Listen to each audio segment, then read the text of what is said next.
அனைவருக்கும் வணக்கம். என் லைஃப்பில் இந்த மாதிரி ஒரு பெயின்ஃபுல்லான ஒரு சுச்சுவேஷனை நான் ஃபேஸ் பண்ணதே கிடையாது. மனசு முழுக்க வலி வலி மட்டும்தான். இந்த சுற்றுப்பயணத்தில் என்னென்ன மக்கள் பார்க்க வராங்க, அதுக்கு ஒரே ஒரு காரணம் தான், அவங்க என் மேலே வச்சிருக்கிற அன்பும் பாசம். அந்த அன்புக்கும் பாசத்துக்கும் நான் எப்பவும் கடமைப்பட்டிருக்கிறேன். அதனால தான் இந்த சுற்றுப்பயணத்தில் மற்ற எல்லா விஷயங்களையும் தாண்டி மக்களுடைய சேஃப்டி, அதில் எந்த காம்ப்ரமைஸும் பண்ணிடக்கூடாதுன்றதுக்காக தான் அது என் மனசில் ரொம்ப ஆழமாக இருக்கும் அந்த எண்ணம்.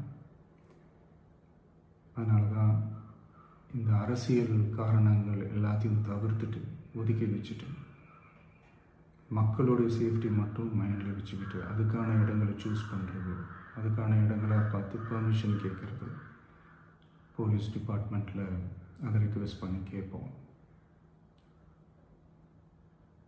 ஆனால் நடக்கக்கூடாதது நடந்துருச்சு.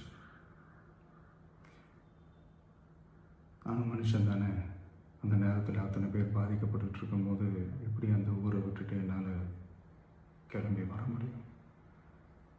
நான் திரும்ப அங்கே போகணும்னு இருந்துச்சுன்னா அதை ஒரு காரணம் காட்டி அங்கே வேறு சில பதட்டமான சுச்சுவேஷன்ஸ், வேறு சில அசம்பாவிதங்கள் அந்த மாதிரி எதுவும் நடந்துடக்கூடாதுன்றதுக்காக தான் நான் அவாய்ட் பண்ணேன்.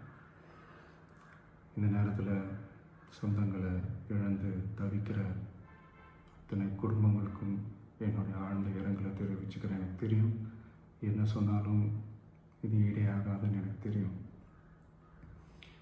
ஹாஸ்பிட்டலில் ட்ரீட் பண்ணிகிட்ருக்கிற எல்லாருமே சீக்கிரமாக க்யூர் ஆகி வரணுன்றதை இந்த நேரத்தில் நான் வேண்டிக்கிறேன். கூடிய சீக்கிரமே உங்கள் எல்லாரையும் நான் சந்திக்கிறேன். இந்த நேரத்தில் எங்களுடைய வலிகளை, எங்களுடைய நிலைமையை புரிஞ்சுக்கிட்டு எங்களுக்காக பேசின அரசியல் கட்சிகளை சார்ந்த நண்பர்கள், தலைவர்கள் அனைவருக்கும் என்னுடைய நன்றியை தெரிவிச்சுக்கிறேன். கிட்டத்தட்ட ஒரு 5 மாவட்டத்துக்கு பிரச்சாரத்துக்கு போனோம். இந்த மாதிரி எதுவுமே நடக்கல. ஆனால் கரூரில் மட்டும் ஏன் எப்படி நடக்குது? எப்படி நடக்குது?